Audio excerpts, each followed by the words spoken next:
pense que c'est vraiment ça que je suis fière parce que je vois une progression dans la mentalité des gens face au sport paralympique, face aux différences. Tu sais, moi, je suis une fille dans le sport, je suis en fauteuil, je suis gay. Fait que, tu sais, je pense que juste le fait de voir et essayer de changer la mentalité des gens en donnant des conférences, je pense que c'est vraiment ça que je suis plus fière dans ma carrière présentement.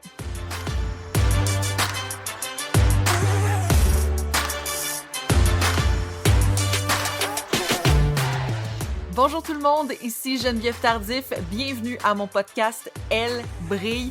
Merci d'être là. Cette semaine, je vous ai demandé sur les réseaux sociaux si vous vouliez 1 ou 2 épisodes. Vous avez voté pour 2 épisodes, alors le voici. Et sans plus attendre, je vous présente mon invitée.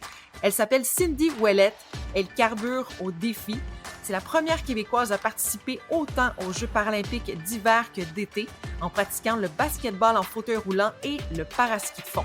Et en plus de ça, elle trouve le temps de poursuivre ses études en biologie médicale et est une musicienne accomplie. Salut Cindy! Salut! Merci de m'avoir aujourd'hui.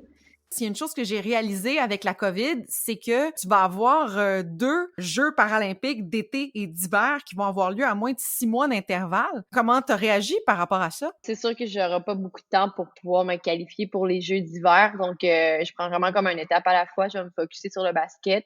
Puis si le ski de fond fonctionne pour moi, j'aimerais vraiment ça participer à mes 2e Jeux d'hiver en 2022.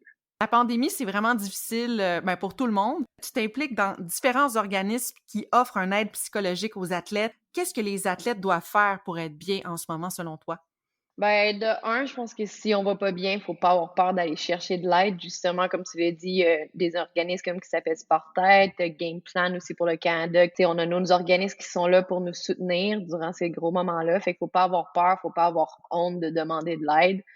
Moi, je vais voir la psy, je suis suivie avec les psychologues pour les anxiétés présentement. Tu sais, c'est un gros down qu'on vit comme athlète. Puis aussi, focuser sur des trucs qu'on peut contrôler. Tu sais, si on peut pas s'entraîner dans notre gymnase, peut-être qu'à la maison, tu peux corriger des petites choses sur ton régime d'entraînement ou ton régime de nutrition. Tu peux peut-être focuser à parler plus à tes grands-parents au téléphone. Je pense qu'il y a juste d'autres choses qu'il faut que tu vois positivement qu'on peut pas faire normalement s'il y avait pas la COVID. On va parler de ton histoire. À l'âge de 12 ans, tu es atteinte du cancer des os dans une hanche. Comment est-ce que tu prends ça à l'époque? C'est sûr qu'à 12 ans, recevoir une nouvelle comme ça, tu comprends pas trop qu'est-ce qui t'arrive. C'est sûr qu'un cancer, le mot cancer, tu penses tout de suite que tu vas décéder. J'avais pas beaucoup de chances de survie. Moi, j'ai une famille vraiment extraordinaire qui m'ont aidé à passer à travers de tout ça, puis un petit peu comprendre qu'est-ce qui m'arrivait. Donc, c'était vraiment comme une journée à la fois. Puis on a vraiment passé au travers des années. Ça fait 19 ans maintenant. Puis j'essaie encore de vivre vraiment le moment présent tous les jours parce que tu sais jamais qu'est-ce qui va t'arriver.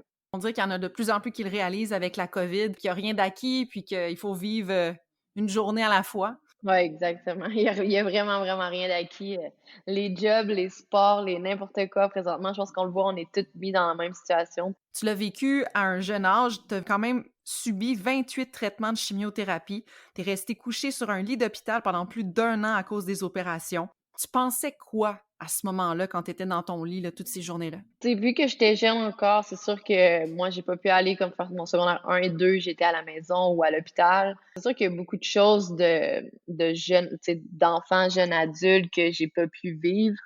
Tu sais, j'ai tombé dans des moments de dépression, surtout un petit peu plus tard, tu sais, vers 13-14 ans. C'est sûr que j'étais super dépressive, j'avais beaucoup d'idées noires. C'était pas évident, j'avais plus de sport à ce moment-là parce que justement, comme tu as dit, j'étais couchée dans un lit d'hôpital. Mais je me suis vraiment comme retournée encore vers ma musique, vers ma famille qui était là pour moi. Fait que je me suis concentrée sur qu'est-ce qui était là, qu'est-ce qui était présent pour moi et non sur qu'est-ce que j'avais pas. Quand tu es retournée au secondaire, comment ça s'est passé? Pour moi, je suis retournée fin secondaire 2, début secondaire 3. Fait que c'est sûr qu'après traitement de chimiothérapie, j'avais plus de cheveux, j'étais très, très maigre. Moi, j'étais en béquille à ce moment-là. J'ai vécu beaucoup d'intimidation psychologique, verbale et physique aussi. Je me faisais pousser, je me faisais botter mes béquilles. Donc, c'est sûr que ça a pas été évident. Je pense qu'à l'âge de 15 ans environ que ça m'est tout arrivé. Puis, c'était comme un moment de dire OK, moi, ça fait déjà 2 ans que je vis quelque chose de déjà difficile. Je l'ai battu, j'ai gagné. Puis là, je retourne à l'école. Je pensais que ça allait être une expérience très, très positive puis le fun, puis ça l'était pas. Fait que je pense que c'est là que j'ai pogné un petit peu mon plus bas de toute ma vie, là. C'est à ce moment-là, puis à 15 ans en plus, on sait pas trop où qu'on s'en va dans la vie. Ça a été un moment cette année-là, je m'en souviens encore, c'était dur, puis je peux pas encore refaire du sport vraiment. Puis, je parle souvent de mes parents, mais ils étaient là pour moi. Ils m'ont trouvé l'aide que j'avais nécessaire pour continuer d'avoir le goût de vivre, dans le fond. Ouais, parce que ça t'est passé à l'esprit de plus avoir le goût de vivre ou Ah ouais, souvent. Je comprenais juste pas pourquoi que ça m'arrivait encore à moi, pourquoi c'était moi qui se faisais écœurer à l'école, quand déjà que ça faisait 2 3 ans que je l'avais eu dur.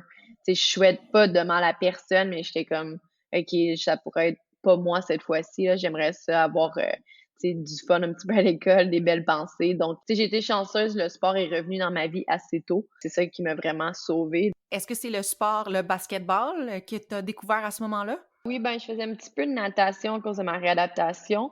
Ma physio trouvait que, ben, la natation, je trouvais que ça bougeait pas assez. Fait que ma physio, je me souviens, elle m'avait apporté une pratique de basketball en fauteuil roulant. Puis vraiment, depuis le moment que je suis entrée dans ce gym-là à Québec, je m'en souviens encore, j'avais fin 15 ans, début 16.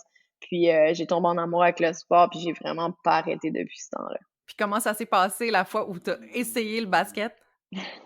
Ça a quand même bien été. J'étais pas en fauteuil roulant à ce moment-là, fait que c'est la première fois que j'ai embarqué dans un fauteuil. Puis, je me souviens, on avait fait des petits concours de lancer franc, puis des petits matchs, puis je voyais le monde qui se rentrait dedans, qui tombait par terre, même en chaise. Tu sais, c'était super compétitif. Fait que j'avais jamais vu ça dans ce temps-là. Tu sais, on recule en 2005-6, donc on voyait pas vraiment ça dans les médias non plus. Fait que vraiment, tu sais, j'ai vraiment trippé. Puis après ça, je voulais mon propre fauteuil à moi. Puis après ça, les années, ma progression est allée quand même assez rapidement dans le sport. Qu'est-ce que tu aimes le plus de ce sport-là? Le basket, tu sais, c'est un jeu de décision puis de temps de réaction. Fait que, tu sais, il faut que tu penses super vite parce que, tu sais, en 1 seconde, tu peux changer vraiment, tu sais, les derniers points qui arrivent au match. Je pense que ça, puis aussi le fait que ça soit du basketball en fauteuil roulant, c'est super contact. Le basket debout, tu sais, tu te pousses un peu, mais nous, avec nos fauteuils, il y a beaucoup de contact, on se rentre dedans. C'est super physique. Qu'est-ce qui te rend le plus fier dans ta carrière jusqu'à présent? Tu sais, j'ai 31 ans maintenant, puis je pense que je suis rendue à un point que où j'ai fait beaucoup de choses dans ma carrière. J'étais allée étudier aux États-Unis grâce à mon sport. Oui, j'ai passé à travers, tu sais, des épreuves dures étant jeune. Mais présentement, je pense que, tu sais, je donne beaucoup de conférences à travers les écoles au Québec, puis dans les différentes fédérations sportives, puis où c'est en lien avec l'organisme sportif avec qui que je travaille beaucoup. Puis je pense que c'est vraiment ça que je suis fière parce que je vois une progression dans la mentalité des gens face au sport paralympique, face aux différences. Tu sais, moi, j'étais une fille dans le sport, j'étais en fauteuil, je suis gay. Fait que, tu sais, je pense que juste le fait de voir puis essayer de changer la mentalité des gens en donnant des conférences, je pense que c'est vraiment ça que je suis plus fière dans ma carrière présentement. Est-ce que tu as déjà vécu de la discrimination, par rapport, à toutes ces différences-là dans ta carrière? Au début de ma carrière, oui, parce qu'au Québec, on n'a pas beaucoup de filles, on c'est des équipes mixtes dans notre ligue 2A, 3A. Fait que c'est sûr que des fois, il y avait certaines jalousies, des fois, il y en a qui essaient de me faire mal un petit peu. Mais après ça, aux États-Unis, j'étais allée étudier dans le sud des États-Unis, donc c'est sûr que les gays sont pas super bien acceptés là-bas. Mais j'ai pas eu de mauvaise expérience face à mon homosexualité, mais plus aussi fille dans le sport, tu sais, c'est sûr que des fois, c'est comme, ah, tu lances comme une fille ou tu tires comme une fille, juste les commentaires qu'on entend tout le temps. Puis sinon, mon handicap, ben c'est sûr qu'être en fauteuil roulant, tu te fais regarder d'une certaine façon des fois. Tu sais, je pense que c'est plus l'éducation des gens. On n'en parle pas beaucoup dans les écoles. On grandit pas dans une société où que les gens avec une déficience physique, ça, c'est vraiment connu. Fait que, tu sais, c'est normal que les gens te regardent, ils savent pas qu'est-ce que t'as, puis ils comprennent pas. Fait que je pense que c'est à nous, puis justement notre communauté paralympique d'éduquer les gens, puis c'est ça que j'essaie de faire le plus possible. Je te trouve hyper courageuse d'aller de l'avant et d'en parler comme ça. Ça doit faire du bien aussi, je pense que ça fait partie de ton processus de guérison peut-être d'en parler comme ça. Ouais, exactement. C'est sûr que j'ai pas toujours eu la même philosophie. Tu sais, c'était dur d'accepter au début, puis justement, les regards des autres quand tu te promènes en fauteuil peu importe, dans un magasin, au début, c'est frustrant. T'es comme, pourquoi tu me regardes? Tu sais, t'as pas le droit. Mais après ça, tu sais, justement, tu changes, tu essaies de voir le positif dans tout ça. Puis c'est sûr que j'ai pas toutes des bonnes journées, puis il y a des journées que ça va moins bien. Puis, tu sais, comme j'ai dit, oui, tu sais, je fais de l'anxiété des fois, puis je vois les personnes ressources, je vais chercher l'aide que j'ai besoin. Mais, tu sais, je pense qu'on peut pas toutes être des superwomen dans la vie, là, même si on est des super athlètes, puis les gens voient juste qu'est-ce qui est bon à la télé, dans les médias. Souvent, on voit pas quand on est vulnérable. C'est rare que les athlètes parlent de leur vulnérabilité, des épreuves dures. Souvent, on parle juste de nos accomplissements positifs. Fait que je pense que, tu sais, justement, nos plus grands accomplissements, moi, personnellement, c'est quand que je vais pas bien, puis que je suis capable d'être assez résiliente, puis être capable de passer par-dessus ça. Je pense que ça vaut plus de médailles d'or que n'importe quoi d'autre. Je dirais, can I get a hey man? Je sais pas, t'écoutes RuPaul, mais là, je dirais amen. Amen. Tu poursuis tes études. Qu'est-ce qui se passe en ce moment avec ça? Là, tu aimerais faire quoi dans le futur? Ben là, j'ai pris une pause. Dans le fond, j'étais à l'Université de Southern California à Los Angeles. Je faisais mon doctorat en génie biomédical. J'ai décidé de revenir au Québec il y a environ 2 ans, justement, pour m'entraîner pour les derniers Jeux d'hiver. Puis là, j'avais mis ça sur pause cet été à cause des Jeux paralympiques.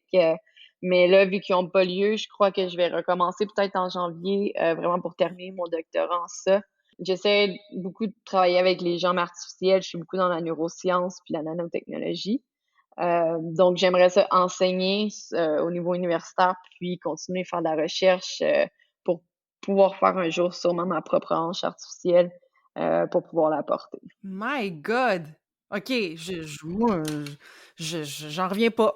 J'en reviens pas. Quand tu dis ça aux gens, les gens, ils disent quoi? Je veux dire, moi, j'en reviens pas, là. J'ai une facilité dans les études. J'ai toujours aimé l'école depuis que je suis toute petite. J'ai eu la chance d'aller faire mon bac puis mes 2 maîtrises aux États-Unis grâce au sport collégial là-bas. Tu sais, j'ai évolué, j'ai pu jouer au basket aux States en étudiant parce qu'au Canada, on n'a pas de programme basketball-études, là.